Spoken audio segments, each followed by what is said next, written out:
Shalom, saudara-saudara yang dikasihi Tuhan. Hari ini kita berkumpul kembali untuk memuji dan memuliakan Tuhan di minggu ketiga setelah Trinitatis. Dialah Allah dan Tuhan kita yang telah memberkati setiap rumah tangga yang percaya kepadanya. Melalui topik minggu hari ini, kita diajak untuk membangun keluarga bahagia. Kita akan dapat mewujudkannya jika kita mau menuruti kehendak Tuhan kita dan jika kita selalu hidup dalam kasih Tuhan kita. Marilah kita satukan hati kita memuji Tuhan Tritunggal, kita bernyanyi dari buku nyanyian HKBP nomor 574 ayat 1 sampai ayat 2.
Dalam nama Allah Bapa dan nama anaknya Tuhan Yesus Kristus dan nama Roh Kudus yang menciptakan langit dan bumi.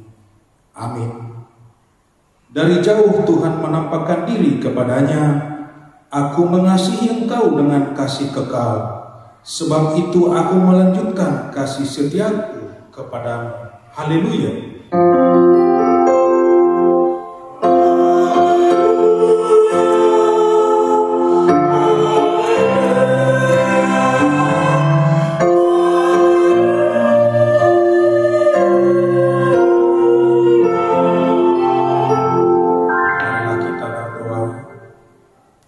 Ya Tuhan Allah yang Maha Kuasa, berikanlah bagi kami iman yang benar, yang tumbuh dan kuat. Berikanlah bagi kami kasih yang setia mencintai Tuhan dan manusia. Berikanlah bagi kami pengharapan yang hidup supaya kami bersuka cita melakukan kehendak-Mu.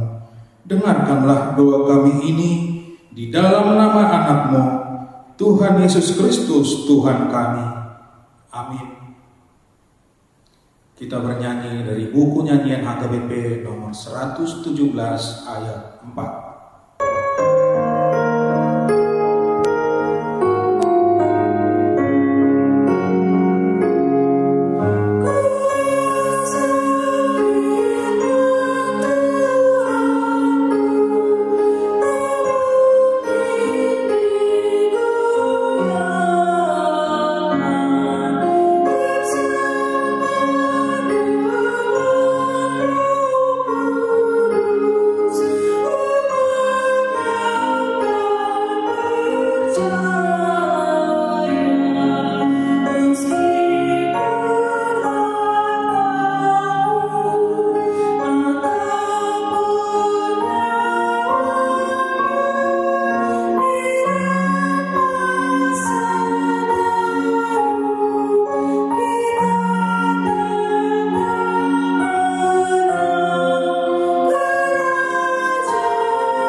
Tuhan yang ditetapkan untuk kita pada minggu ketiga setelah Trinitatis ini tertulis dalam 1 Petrus 5 ayat 5. Demikian jugalah kamu, hai orang-orang muda, tunduklah kepada orang-orang yang tua, dan kamu semua rendahkanlah dirimu seorang terhadap yang lain, sebab Allah menentang orang yang congkak, tetapi mengasihi orang yang rendah hati.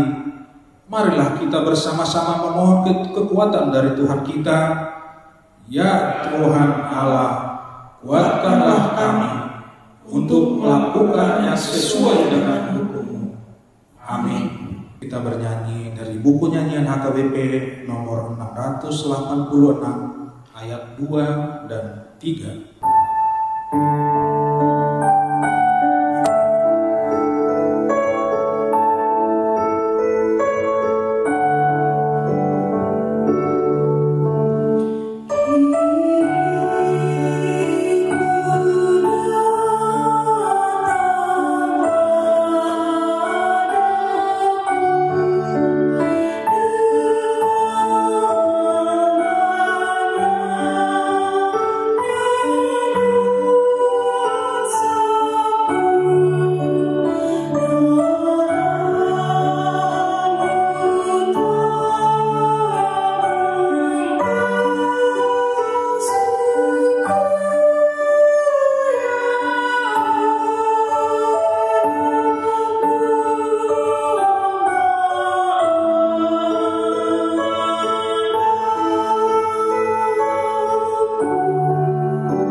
Ya Allah Bapa kami yang Maha Kuasa dan Maha Pengasih, kami orang berdosa yang hina ini datang ke hadapan-Mu yang kudus dan mulia, mengaku dan meminta ampunan segala dosa dan kejahatan kami. Kami sering mendukakan Tuhan karena perkataan, pikiran, dan perbuatan kami yang tidak benar. Kami tidak mengasihi Engkau dengan segenap hati, dengan segenap kekuatan, dan dengan segenap akal budi kami, dan kami tidak mengasihi sesama manusia seperti diri kami. Kami layak kena murka-Mu dan terkutuk selama-lamanya. Ya Tuhan Allah Bapa kami, kasihanilah kami, ajarlah kami melakukan yang sesuai dengan maksud-Mu. Ya Tuhan Allah Bapa kami, pada akhir-akhir ini perbuatan sebagai bukti kasih kami terhadap sesama semakin berkurang. Sering terjadi di antara kami berlaku kasar di dalam keluarga. Juga anak-anak kami sering tidak memperdulikan nasihat orang tua. Ya Tuhan, kasihanilah kami orang yang sengsara ini. Ya Tuhan Allah Bapa kami, kasihanilah kami. Tuntunlah kami untuk taat dengan tulus hati, karena takut akan Tuhan. Ya Tuhan, sesuai dengan himbauan pemerintah kami akan memasuki new normal life. Kami akan kembali mengerjakan segala pekerjaan kami sebagaimana biasanya. Kami tahu ya Tuhan, hal itu tidaklah mudah untuk kami jalani, karena kami harus lebih serius menjaga kesehatan kami supaya kami tidak terdampak musibah COVID-19. Ya Tuhan, jadikanlah kami pengasih bagi sesama, saling mengingatkan untuk bersama-sama memenuhi protokol kesehatan. Jangan biarkan kami mementingkan pribadi kami masing-masing, tetapi berilah kami hati yang terang untuk melakukan kasih dalam kehidupan kami. Ya Tuhan Allah kami, kasihanilah kami, dan mampukanlah kami dan rumah tangga kami selalu berperilaku dalam kasih-Mu. Tetapi sekarang kami datang memohon keampunan dosa kami. Tolonglah kami agar kami dapat bertobat dan meninggalkan segala kejahatan kami, karena Yesus anak Allah yang tunggal, dan karena nama-Mu yang kudus itu. Ya Allah, kasihanilah kami orang yang berdosa ini. Amin. Janji Tuhan tentang pengampunan dosa. Namun jika seorang berbuat dosa, kita mempunyai seorang pengantara pada Bapa, yaitu Yesus Kristus yang adil, dan Ia adalah pendamaian untuk segala dosa kita, dan bukan untuk dosa kita saja, tetapi juga untuk dosa seluruh dunia. Kemuliaan bagi Allah di tempat yang maha tinggi. Amin. Kita bernyanyi dari buku nyanyian HKBP nomor 25 ayat 2.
Firman Tuhan yang menjadi epistel pada minggu ketiga setelah Trinitatis ini tertulis dalam Kidung Agung 8 ayat 5 sampai dengan ayat 7. Demikian firman Tuhan. Siapakah dia yang muncul dari padang gurun, yang bersandar pada kekasihnya di bawah pohon apel kubangunkan engkau? Di sanalah ibumu telah mengandung engkau, di sanalah ia mengandung dan melahirkan engkau. Taruhlah aku seperti materai pada hatimu, seperti materai pada lenganmu. Karena cinta kuat seperti maut, kegairahan gigi seperti dunia orang mati. Nyalanya adalah nyala api, seperti nyala api Tuhan. Air yang banyak tak dapat memadamkan cinta, sungai-sungai tak dapat menghanyutkannya. Sekalipun orang memberi segala harta benda rumahnya untuk cinta, namun ia pasti akan dihina. Demikian firman Tuhan. Berbahagialah orang yang mendengar firman Tuhan serta memeliharanya dalam hatinya. Amin. Kita bernyanyi dari buku nyanyian HKBP nomor 443 ayat 1.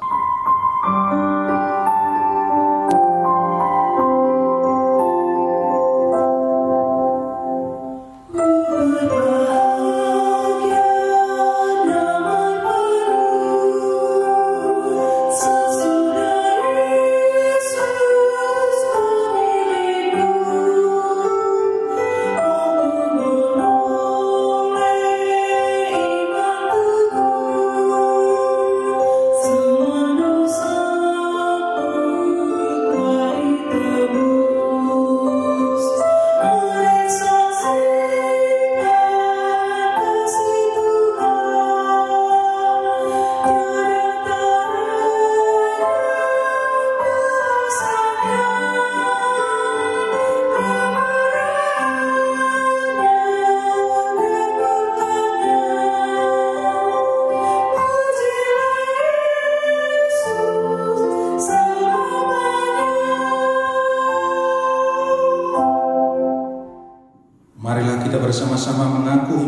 kepercayaan kita kepada Tuhan seperti saudara-saudara kita seiman di dunia ini. Aku percaya kepada Allah Bapa yang Maha Kuasa, Khalik langit dan bumi. Aku percaya kepada Yesus Kristus, Anaknya yang tunggal Tuhan kita, yang dikandung daripada Roh Kudus, lahir dari anak darah Maria, yang menderita sengsara di bawah pemerintahan Pontius Pilatus, disalibkan, mati dan dikuburkan, yang turun ke dalam kerajaan maut, pada hari yang ketiga bangkit pula dari antara orang mati, naik ke surga, duduk di sebelah kanan Allah, Bapa yang Maha Kuasa. Dari sana akan datang Allah untuk menghakimi orang yang hidup dan yang mati. Aku percaya kepada Roh Kudus dan adanya satu gereja yang kudus dan am, persekutuan orang kudus, pengampunan dosa, kebangkitan daging, dan hidup yang kekal. Amin. Warta jemaat dan warta keuangan dapat kita baca melalui WhatsApp yang dikirimkan oleh sintua wilayah masing-masing. Kita bernyanyi dari buku nyanyian HGWP nomor 159 ayat 1.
Damai sejahtera Allah Bapa yang melampaui segala akal dan pikiran, itulah kiranya menerangi hati dan pikiran saudara-saudara di dalam Kristus Yesus Tuhan kita.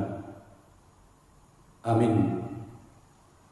Shalom Ibu Bapa dan saudara-saudara yang kekasih, di dalam nama Tuhan kita Yesus Kristus, kita masih beribadah di rumah kita masing-masing, dan suara Allah dalam ibadah kita minggu yang ketiga setelah Trinitatis diambil dari kitab Kolose pasal yang ketiga dari ayat 18 hingga kepada ayat yang ke-21. Kolose pasal yang ketiga dari ayat 18 sampai ayat 21. Kita mendengarkan secara bersama-sama hubungan antara anggota-anggota rumah tangga. Hai istri-istri, tunduklah kepada suamimu sebagaimana seharusnya di dalam Tuhan. Hai suami-suami, kasihilah istrimu dan janganlah berlaku kasar terhadap dia. Hai anak-anak, taatilah orang tuamu dalam segala hal, karena itulah yang indah di dalam Tuhan. Hai bapak-bapak, janganlah sakiti hati anakmu, supaya jangan tawar hatinya. Demikian firman Tuhan. Saudara-saudara yang terkasih di dalam nama Tuhan kita Yesus Kristus, sebagaimana topik minggu kita membangun keluarga bahagia. pajongjong bagas namartua. Tentu membangun keluarga bahagia bukan hanya sekedar wacana semata-mata, tetapi bagaimana membangun keluarga bahagia yang sebenarnya. Firman Tuhan menyampaikan kepada kita ketika kita ingin membangun keluarga yang bahagia, harus ada hubungan anggota di tengah-tengah keluarga, hubungan yang timbal balik. Dan harus ada tanggung jawab yang timbal balik. Ketika kita ingin mengharapkan keluarga bahagia, ketika kita ingin membangun keluarga bahagia, dan tanggung jawab anggota keluarga pun adalah tanggung jawab bersama yang juga kita katakan timbal balik. Bagaimana seorang istri terhadap suaminya, bagaimana seorang suami terhadap istrinya, bagaimana seorang anak terhadap orang tuanya, dan bagaimana seorang orang tua terhadap anak-anaknya. Yang jelas melalui firman Tuhan dikatakan hubungan tanggung jawab yang timbal balik ini perlu mengingat 4 pilar, perlu mengingat 4 pondasi dasar yang harus dilakukan ketika kita ingin membangun keluarga bahagia. Mana yang menjadi pilar? Mana yang menjadi pondasi?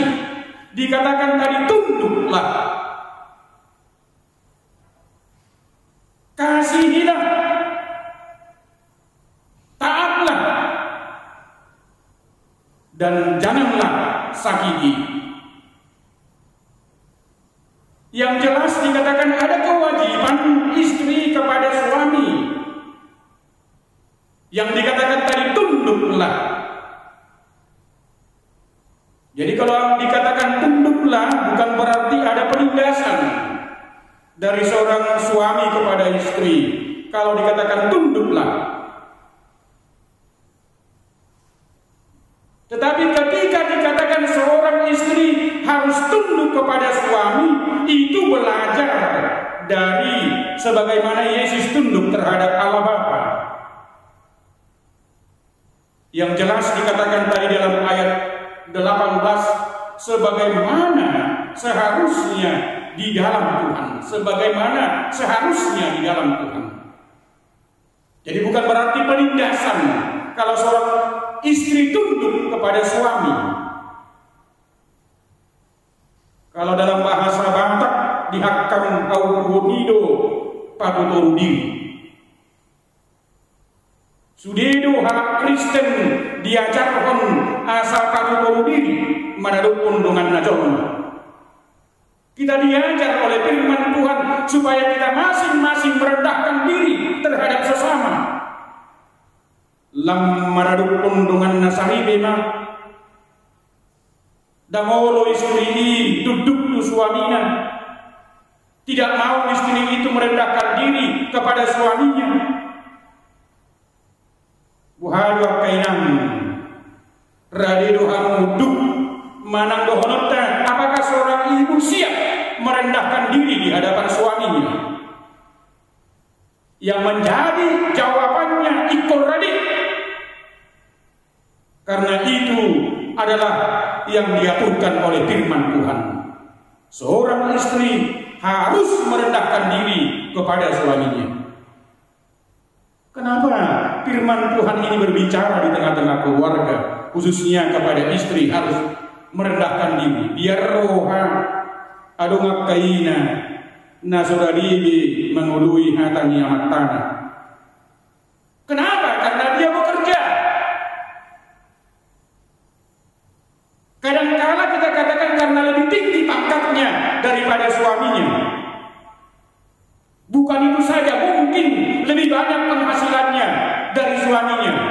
gajinya dari suaminya. Ingat, firman Tuhan mengatakan setinggi-tinggi pangkat seorang ibu, sebanyak-banyaknya gaji seorang ibu, dia harus hormat, harus tunduk, harus merendahkan diri terhadap suaminya. Bukan itu saja, ibu bapak dan saudara-saudaraku yang kekasih, jangan ada ibu yang bangga melubui mengatur akamat tanah di duluan Ninatoro. Karena ada seorang ibu yang bangga kalau dia bisa mengatur suaminya, apalagi di tengah-tengah masyarakat. Jangan ada ibu merasa senang kalau suaminya bisa disuruh di Jolonia Kanatoro. Ada ibu yang senang kalau suaminya bisa diatur di tempat keramaian. Jalan sorung adong akaina nama rasa jago. Molo di pabubuan tulunganna nadia ramatai gibana. Karena ada istri yang mau mengungkapkan hal-hal yang demikian, menyuarakan hal-hal yang demikian. Suami saya begitu takut dengan saya kalau di rumah, katanya. Dia beritakan itu, dia sampaikan itu kepada orang lain. Dan hobbar pangalahu si somuni Tuhan tadi dibatan. Jadi kewajiban seorang istri kepada suami harus mau merendahkan diri ketika kita mau membangun keluarga bahagia. Yang kedua, jelas dikatakan apa yang menjadi kewajiban suami kepada istri. Yang menjadi pilar, yang menjadi pondasi, dikatakan kasihilah. Molo holong ruhania mai tuinat tanah pastima adong pangajuan. Kalau kita mengasihi istri kita di tengah-tengah keluarga, ia ikut adong pangajuan. Dan gabe mo harga diri ni sahalak ama molo di patutoru dirina tuinatai. Tetapi ingat, itu adalah bukti ketika kita mengasihi istri kita. Dari seorang suami ketika dia mau patutoru diri, itu buktinya kita mengasihi istri kita. Lalu yang berikut dikatakan apa yang menjadi pilar atau kewajiban seorang anak terhadap orang tua? Sebab zaman sekarang ini sudah berkurang rasa hormat seorang anak terhadap orang tuanya. Dari mana kita perhatikan itu? Seorang anak sudah berkurang rasa hormatnya terhadap orang tuanya. Kalau orang tuanya memanggil, ya kadang kala pola sudibigi dengan menuju naturasa. Bukan itu saja, kalau orang tua menyuruh anaknya, ya banyak yang menjadi alasan-alasan. Ketika orang tua menyuruh anaknya, banyak alasan-alasan. Bukan itu saja, kadang kala masih satu diucapkan oleh orang tuanya, sudah 10 menjadi jawaban daripada anaknya. Itu kita perhatikan jelas-jelas kenapa kita katakan zaman sekarang ini sudah berkurang rasa hormat seorang anak terhadap orang tuanya. Kalau dulu pola dibering naturasi, ya anak pun ngatur banget tusi.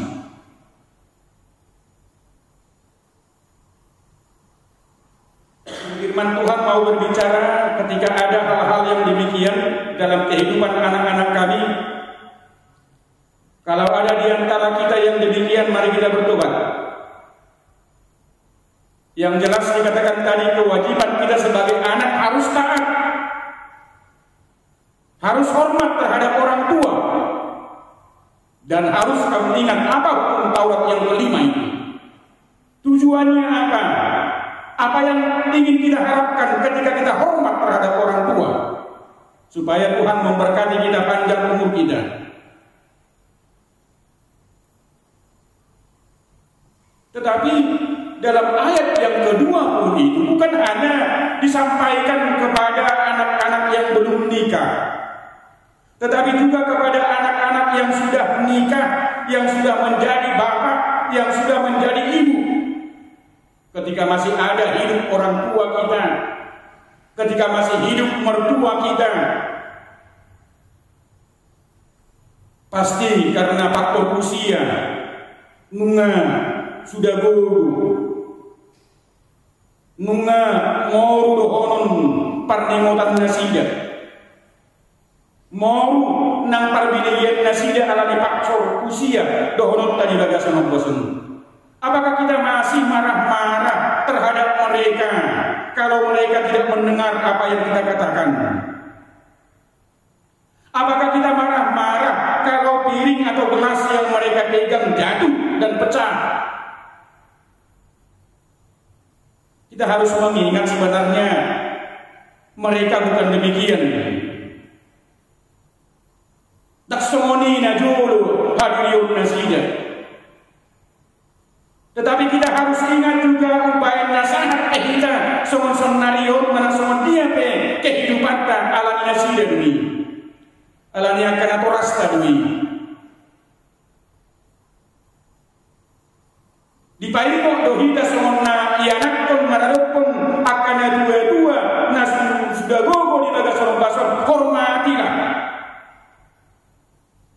ikota sol-soli doro hatta tuakan aturasta manang tuak kasih matuata nong sudah gugui mulodong hal-hal na muruk-muruk kita madarukon nasiya alani faktor usia dohonota ada ikut ma kita pe somon nasiya do musim matuga somoni kita haduan di bainaka yana kota.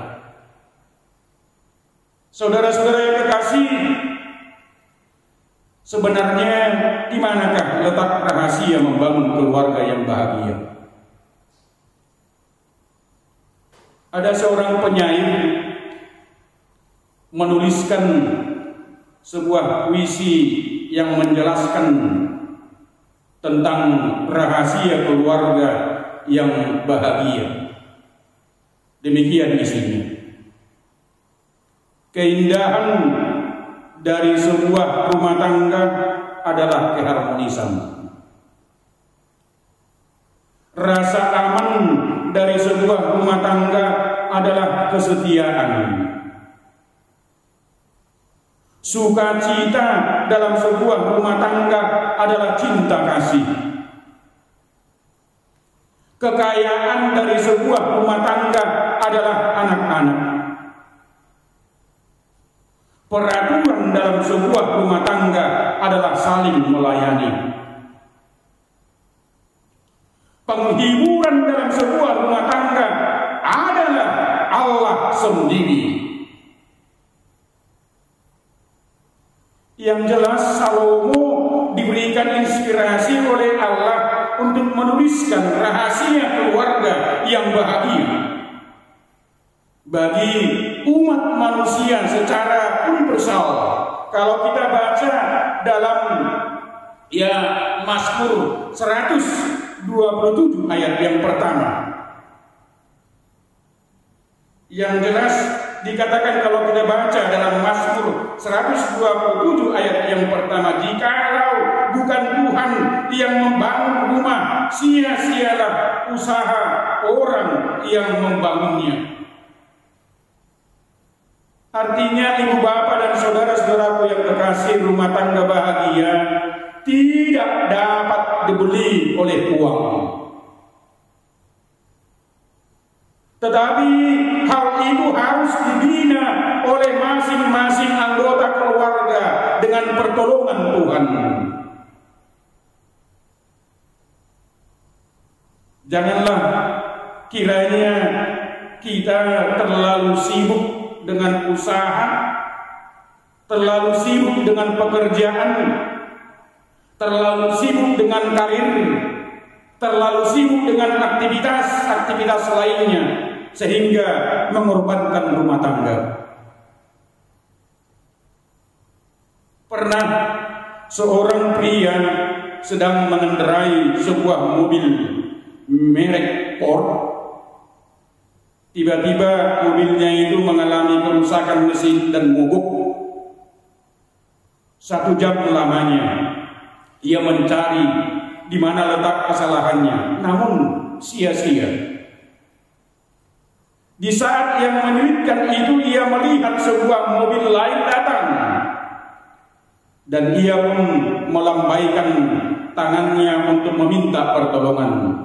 Memang mobil tersebut berhenti, dan dari dalamnya keluar seorang pria yang kemudian dengan senang hati bersedia menolong. Dalam sesaat saja mobil truk tadi hidup kembali mesinnya. Setelah mengucapkan terima kasih, ia bertanya kepada penolong yang baik hati itu, "Siapakah nama Tuhan?" Dengan senyum penolong itu menjawab, "Nama saya adalah Henry Ford." Dia mengetahui seluk-beluk mobil itu dengan baik sekali oleh karena dia penciptanya.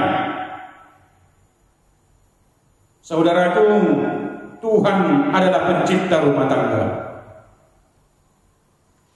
Ia mengetahui cara-cara yang terbaik untuk membina kebahagiaan rumah tangga.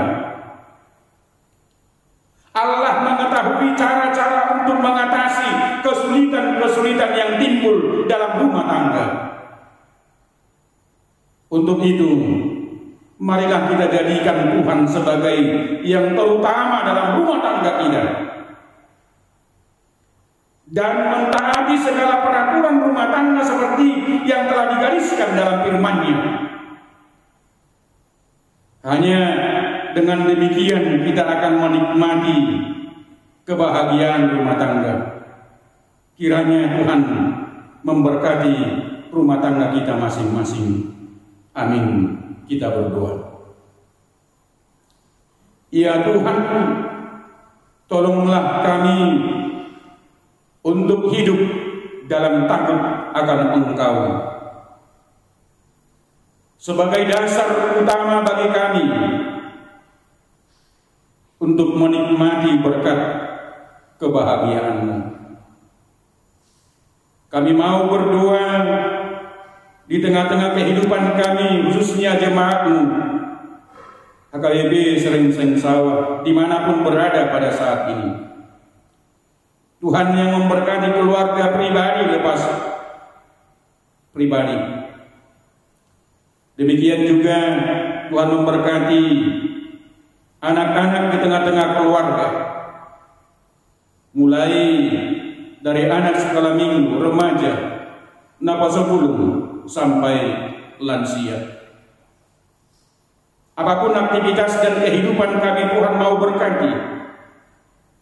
Tuhan jauhkan kehidupan kami dari COVID-19. Apapun kegiatan-kegiatan jemaat, Tuhan berkati, Tuhan tambahkan kesehatan. Kami serahkan kehidupan kami. Kami serahkan rumah tangga kami dalam kebahagiaan yang dari Tuhan. Terima kasih Allah Bapa Surgawi. Amin. Ibu bapak dan saudara-saudara yang terkasih, mari kita bernyanyi dari nyanyian nomor 160 ayat 1 sampai 2 sambil kita mempersiapkan persembahan di tengah-tengah keluarga. Amin.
persembahan kita kepada Tuhan. Ya Allah Bapa kami yang di surga, kami mengaku bahwa Tuhan adalah sumber dari segala karunia yang melimpah dalam kehidupan kami masing-masing. Sebahagian daripada karunia itu kami serahkan kembali sebagai persembahan kepada Tuhan. Terimalah dan berkatilah persembahan umat-Mu ini, agar dapat kami pergunakan untuk pekerjaan dan pelayanan kerajaan Tuhan di dunia ini. Bukalah hati kami untuk mengenal betapa banyak berkat dan karunia yang kami peroleh dari Tuhan, supaya kami senantiasa bersyukur kepadamu di dalam nama Yesus Kristus Tuhan kami. Amin.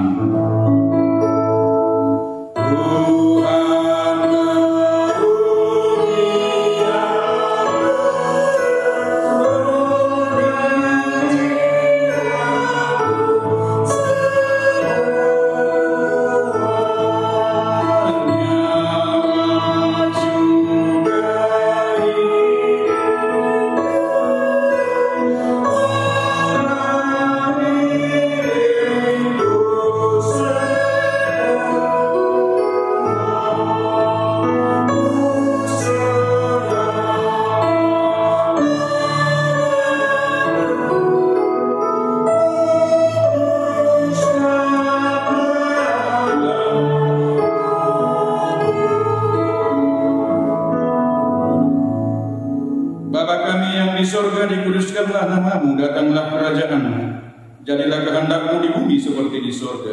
Berikanlah kami pada hari ini makanan kami yang secukupnya, dan ampunilah kami akan kesalahan kami, seperti kami juga telah mengampuni orang yang bersalah kepada kami. Dan janganlah membawa kami ke dalam pencobaan, tetapi lepaskanlah kami daripada yang jahat.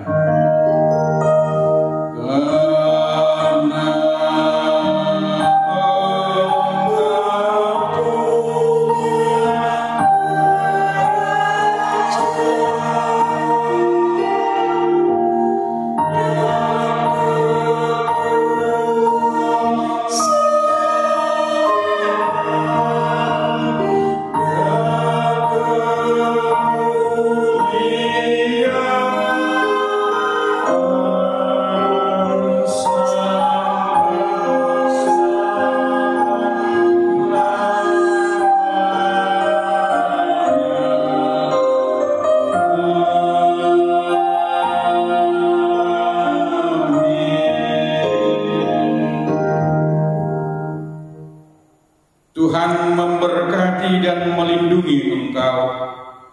Tuhan menyinari engkau dengan wajah-Nya dan memberi engkau kasih karunia. Tuhan menghadapkan wajah-Nya kepadamu dan memberi engkau damai sejahtera.